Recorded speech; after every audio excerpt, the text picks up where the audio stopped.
Okay, 1, 2, 3, 1, 2, 3. In the place to be. I'm your host, Adam Mill. To the right and left to me is. Because the governor. On Bizzle, man, you already know what's up. And back with a special guest and friend. Probably, hopefully, it'll be a normal occurrence. Maybe. Maybe. Maybe. Needs no introduction, but I'm going to give one anyway. Jammer one. On the ones Peace. and twos. All right, this topic is top 5 producers. Disclaimer, because I know it's going to be people in the comments. This is our top 5, our opinion. If you don't like it, kick double HE 2 hockey sticks. No, I'm playing. That's our opinion. So, Gov, I'm going to start off with you. What's your top 5? And I'm going to say real quick, Gov, if you don't have any Houston producers in there, I'm going to say your line off rip, man. I'm going to write Cap right on the top of the thing. Cap. Right, because I always listen to whatchamacallit. The most coming up, I was just always in the Scarface and all them. So exactly. Mike Dean and them would have to be at the top, near the top, because I liked a lot was coming out of Memphis. I can't remember who was doing that back in them days. But I was also a big fan of I thought Pete Rock, as well as Dre, naturally, but he's not the one that always make the beat. So that's why I kind of asterisk that. I used to like put him at the top, but he's not really a beat maker when it come down to it, like the producer. You know, when it come down to it, so a lot of times they get the name, but they're not the ones that really made your favorite tracks and all that. So that's why I didn't put him, but he's in there, you know what I mean? So let me see. I thought Pete Rock, they had Eric Sermon in them. Who else? Who else? I'm trying to think. That's who's New York. Prodigy. Is he your number one? Not Prodigy. You mean Havoc? Yeah, Havoc. My bad. Havoc. Yeah. Yeah.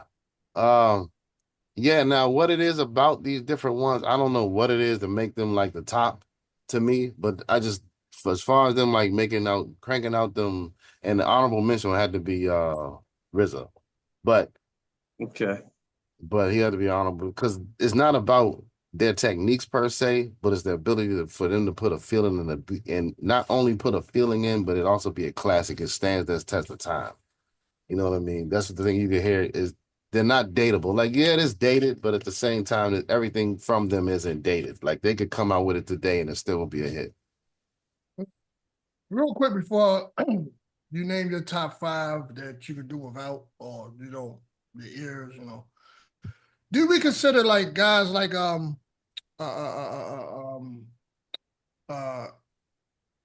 what's his name? Eric B. Do we consider them like producers? The guys from the 80s that's known to be on the turntables, like the DJs, or were they like producers? Because we look at Premier as a producer. Yeah, like guys like Marley Marl, okay, definitely. They weren't called, like you said, they weren't called producers back then. They were called DJs. Yeah. So yeah, they were producers. Yeah, gotcha. Okay. DJ Jazzy Jeff. Yeah, he was making the beats for Fresh Prince, but we never called them producers back then. We just called them DJs. Gotcha.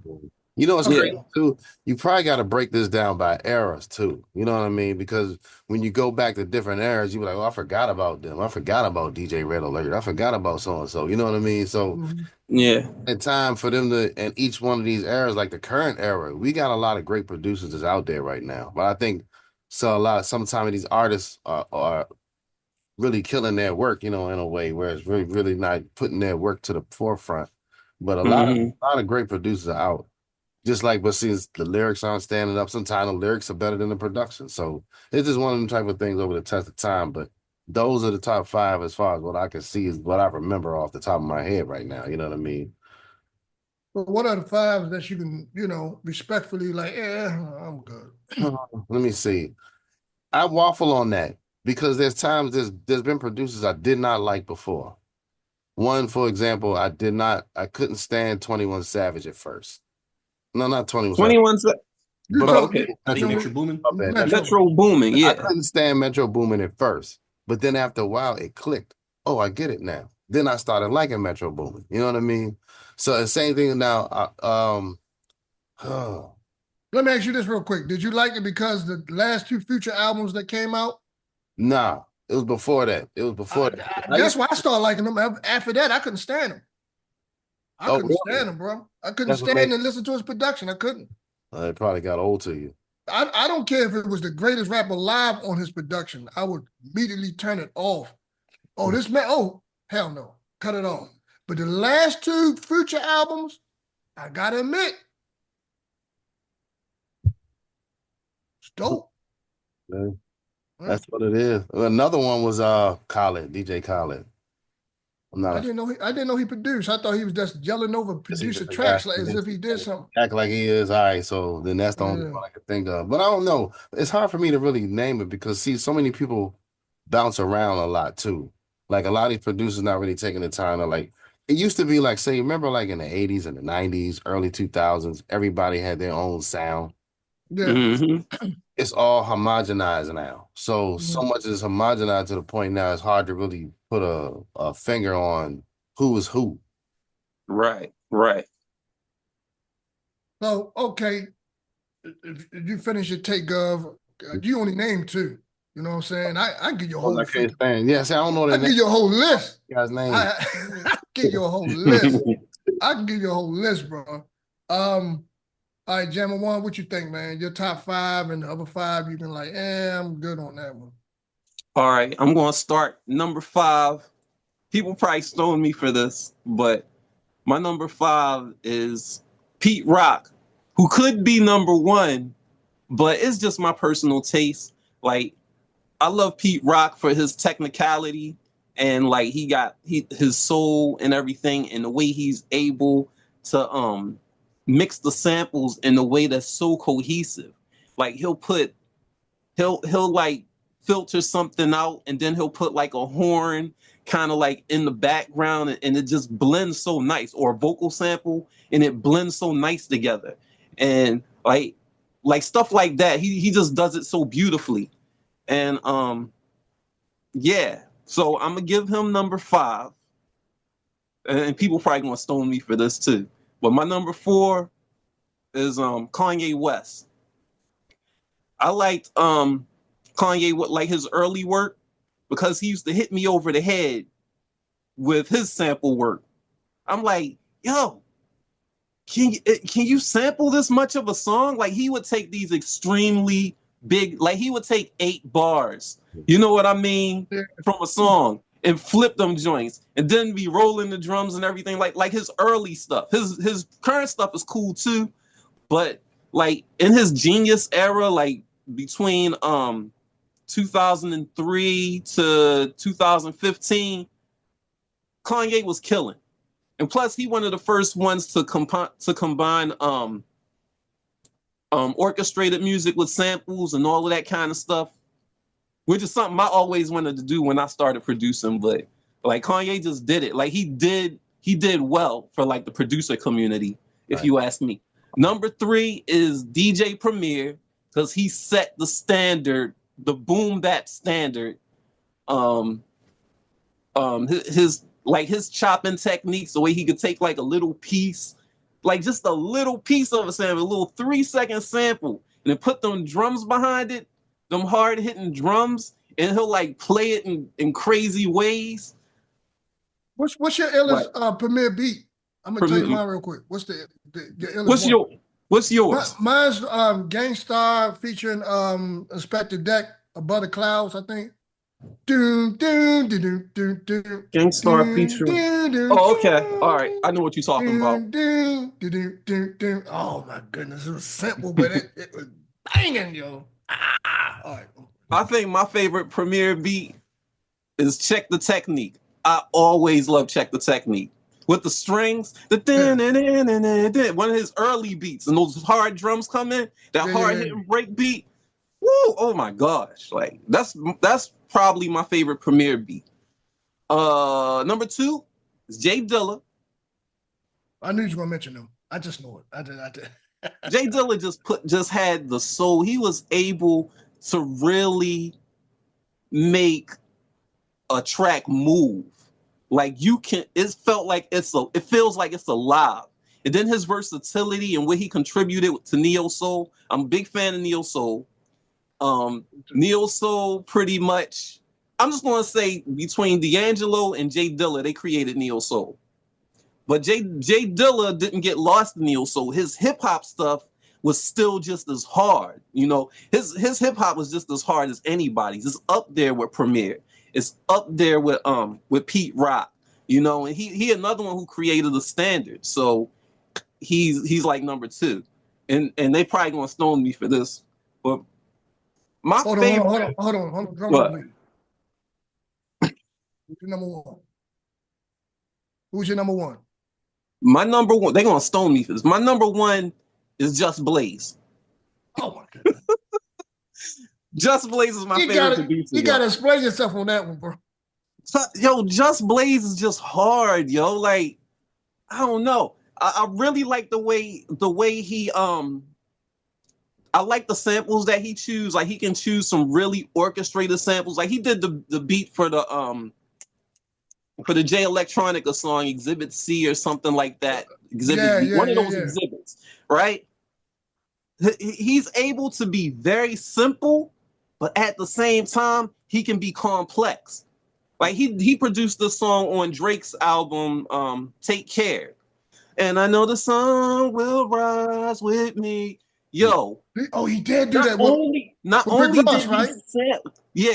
only did he find the illest sample, but he was able to place synthesizers behind it and really just like expand what he was doing with these samples. And that's what I love about Just Blaze. That's why he's like now the margins between my top 5 ain't big margins. To me, they're all my number 1s. But if I had to like label them from 1 to 5, yeah, just Blaze he just does it for me. I like his style.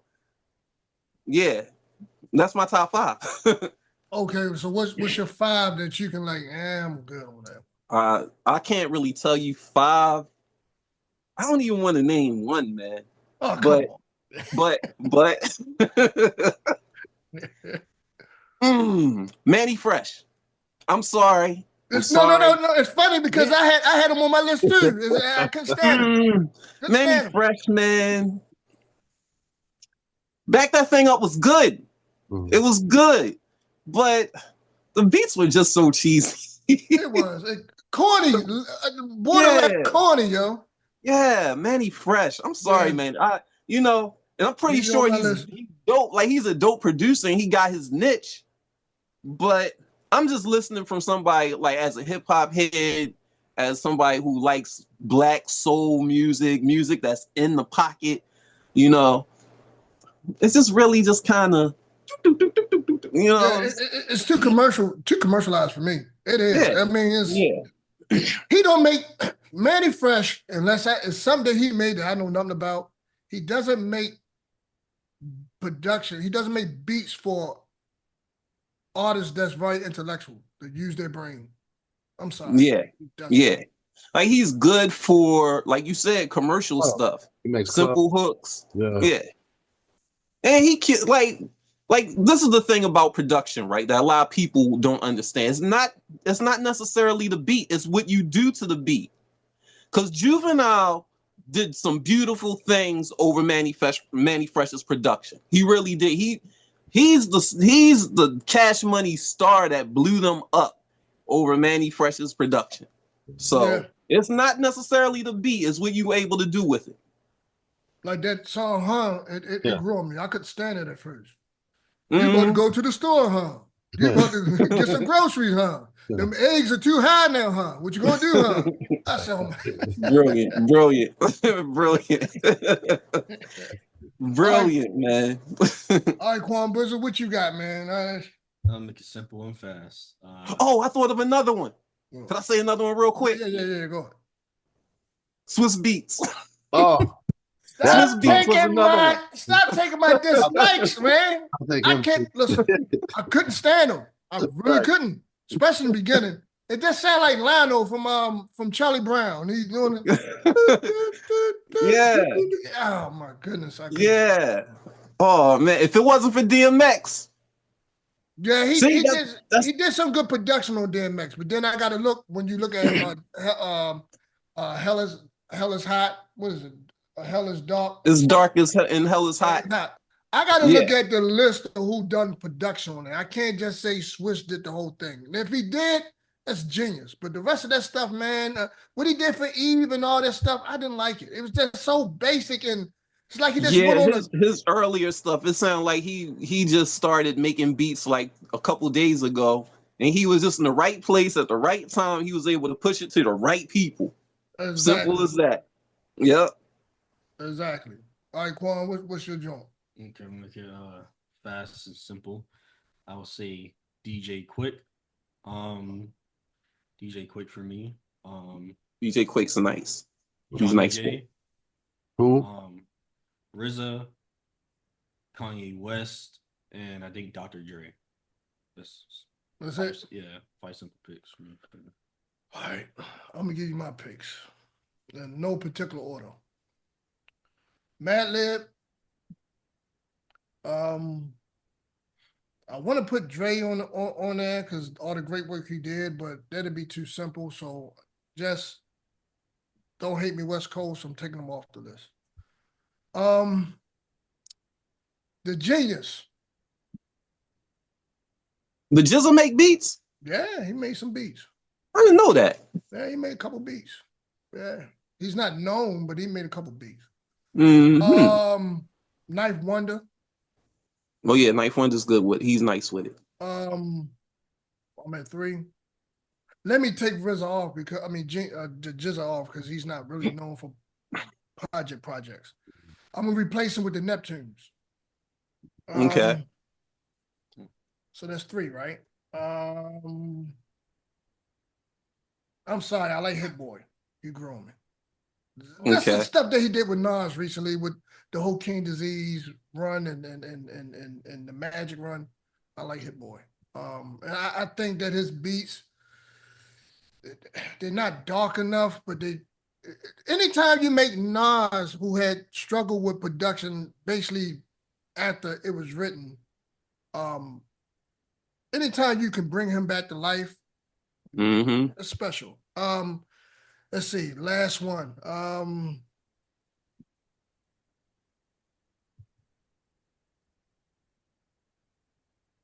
I want to put Havoc there, right? And I'm gonna kick myself later on. I'm gonna go with Q-Tip. Yeah. Q-Tip was one of my honorable mentions. Yeah, I'm gonna go with Q-Tip. Q-Tip and the Neptunes were 2 of my honorable mentions. Right. And I wanted to throw in Organized Noise in my honorable mention too. Yeah. The sound that they brought down with it, that's still, you know what I mean? Like they just that the ability for them to blend that sound of hip hop combined with that live sound that they was also experimenting with at that time. I thought that was ahead of its time actually. And yeah, definitely. Couple honorable mentions. The camp was Soundwave from TDE. He does some dope He's stuff. nice. He's nice Very with nice. And who else? What's that name, man? Damn on it. The young guy who had the little transformer chain. What's his name? Young Bird. Cat. Yeah, who is Young part Bird. of? Hitmaker. Hitmakers. I like them commercial. I do. I really do like him. I like them. That's probably on the hate list, but you took the ones that I dislike, Manny Fresh, and then Swiss Beats. I couldn't stand them. It's hard to name 5. I ain't gonna lie.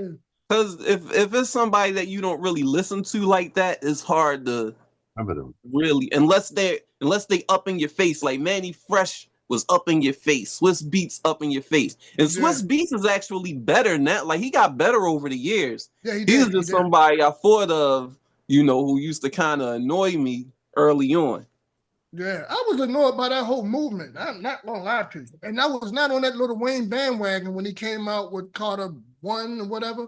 Then when Carter 2 came out, I was so engulfed and I was still in my Wu-Tang phase, and I was getting into that G Unit bag, you know what I'm saying? Because at that time, hip hop was so watered down and soft when it came to hardcore hip hop, you know. You know And who I, used to do you remember the guy's name who made G Unit a lot of G Unit's beats? It was an Asian guy. What's his name? type them in real quick, let me see. High tech, Not High Tech. UKAD. What's it? Ryan Ryu, Alex C or something? I cannot remember his name.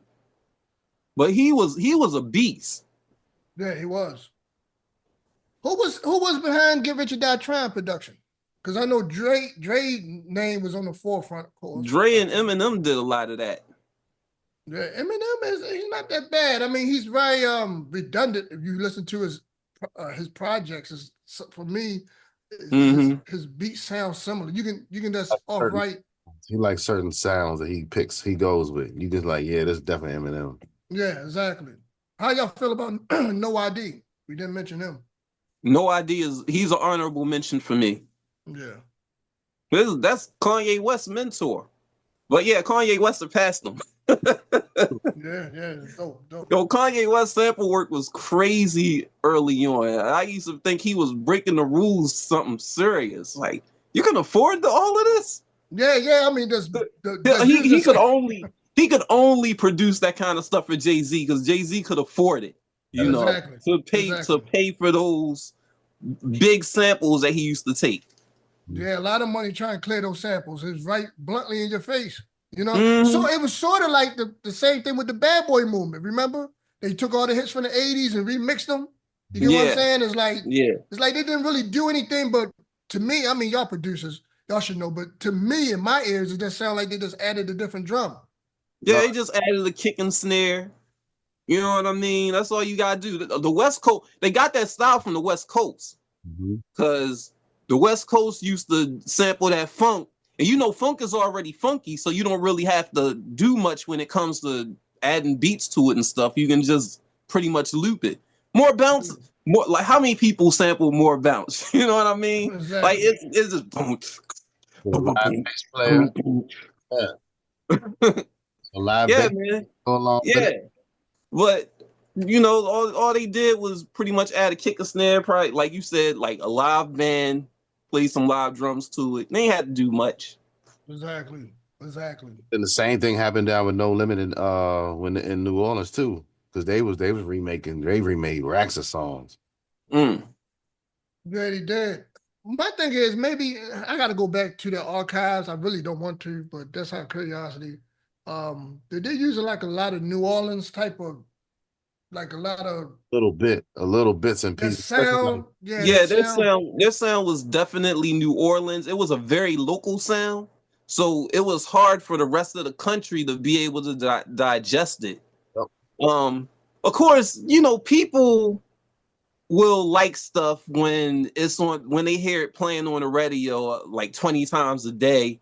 They're going to like it. They're going to be like, "Oh, this is my song," because they've been programmed to like it. You know what I mean? Exactly. But if you have an ear for music and an understanding of what you're hearing, then you probably are not going to like stuff just because they're trying to program you to like it. And then you look like the bad guy. What it is. And then you look like the bad guy. You know what I'm saying? Who did the production for Master P? Beats by the Pound. I know that's what they call them, Beats by the Pound, but I forget who the names of all of the producers in it, you know.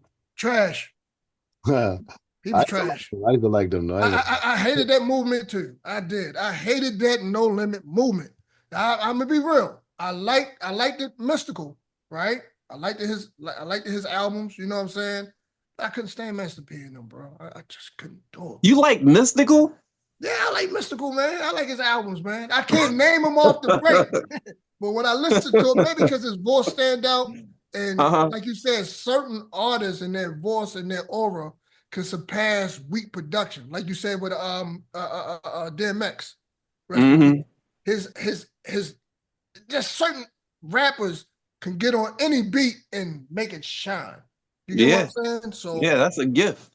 Yeah, exactly. He was the best guy on No Limit. He was the best one. He was Mystical. Yeah, he was. He was. And you Him know, and Mia X. I thought Mia X was underrated. oh yeah, I like she was all right. I Mr. like Juvenile. Servon, Mr. I, Servon, and all them guys. I like Juvenile at the time. Yeah, he was on Cash Money. Yeah, I Oh, could. that's right. Yeah, My bad. I'm getting them mixed yeah, up. yeah, yeah. Same city, different Same group. city, same city. You had Mr. Servon. You had Mystical. Had a whole bunch of people. So that's the one thing I liked about the only thing that all right, here's what I found entertaining about No Limit was the way Master P would just name all the people that was on the roster and any given album. He would just start throwing Skullduggery, Mr. Servon, Yeah, what's the name? and Mercedes. I hated that movement, yo. I really hated it. Look, I had nothing to work with at the time because to me, RZA production was dying off. I think the W came out, although a lot of people shun that particular Wu-Tang project. I actually love it, especially with the one featuring Nas on the joint. I liked it, but compared to which the Wu said they hated later on down the road, compared to Wu Forever, 36 Chambers, and then you're dealing with some of their solo work with the Iron Man and stuff like that. Yeah, the W is nowhere compared to that. But Wait a minute. Wu-Tang said they hated the W? yeah, go look at the interview with Raekwon on YouTube. I forgot the name of it, but they was beating not the W. They didn't say they hated W. They said they hated Wu Forever. The production on that, it wasn't grungy enough. For real? They didn't like Yeah. Wu-Tang Forever? They didn't like it. They're beefing with the RZA. You know what I'm saying? So, and that was shocking to me because people may hate me for this, but I took that more. I digested that more than I digested 36 Chambers. I think 36 Chambers is just too raw. Although I loved it at the time. So you like Wu-Tang Forever over 36 Chambers? Yeah, like I like it was written over Illmatic. I know they're gonna hate me for that too. I agree with you. Illmatic's one of my favorite albums, so it's mine too. But I like that. I like it was written. I like it was written better. I do. I really like it was written better. I could kind of agree with you with the Wu-Tang, because for a long time I teetered more towards Wu-Tang Forever than 36 Chambers. But then down the line, I'm like, yeah, 36 Chambers. But the rapping on Wu-Tang Forever was better than the lyrics and the rhymes on 36 Chambers. But 36 Chambers just had them joints. It was raw. It was very raw at the time. Yeah. Just had a feeling that I don't think anybody could match at that time. Or they couldn't recreate it. There's no way they could recreate it. No, never in a million years. Real quick, do y'all think that they burnt themselves out on Wu Forever? Meaning lyrically, that was like the top pinnacle and that was it. It was all downhill from then. Except for Ghostface. Ghostface got his shine one after that. Oh yeah, them as a group was definitely downhill. But individually they still did their thing. Like when Method Man, Redman linked up, started doing their stuff. Yeah, with the Blackout album. Yeah. We didn't get a chance to talk about Angie Stone, rest in peace. We won't go into that rhetoric. But next week, man, classic albums that is not deemed classic. When you go back and they hit you differently. I'm gonna give y'all a sneak peek. That's a great topic. I'm gonna give y'all a sneak peek. Method Man to Cow. Mm-hmm.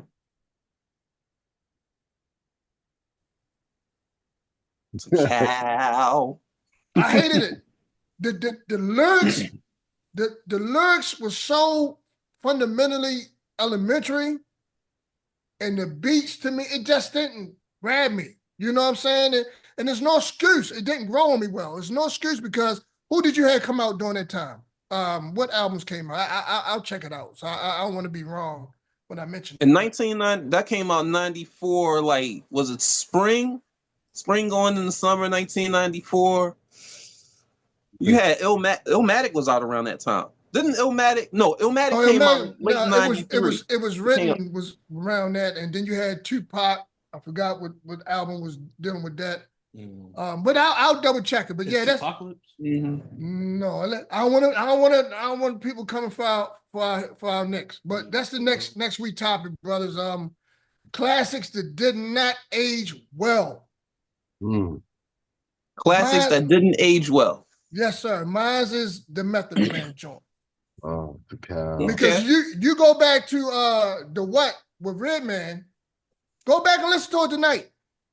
Go back and listen to Redman's first album. What, the album? Yeah. Classic. Classic. And I think he's a better MC than Method Man, but that's another topic for another time. You know what I'm saying? Another topic. Okay. Where can they find you at, Gov? At Governor Mansion, GUVNAMANSION. That's an Instagram. And where can they find you at, Jimbo One? At JAMMA_WUN Insta, also known as X. Yeah. And where can they find you at, Quambas? At Nostalgia Music, Twitter, TikTok, Instagram. And you can find Guess I Said at guessIsaid.com for all your merch and accessory needs, and Facebook and Instagram. And brothers, I enjoyed this. This was beautiful. Appreciate you, brothers, man. And once this, hopefully, this will show will grow, and we'll grow with it. Next week, classics that did not age well. And if we piss y'all off, so be it. I don't think we made them mad this week. I hope not. You know it's gonna be always somebody. Yeah. Why y'all ain't mention this guy? Why y'all ain't mention this producer? Y'all don't know nothing. All right, peace, fellas. All right. Peace. Yeah, I just touched down. White sands, beautiful women, nice food.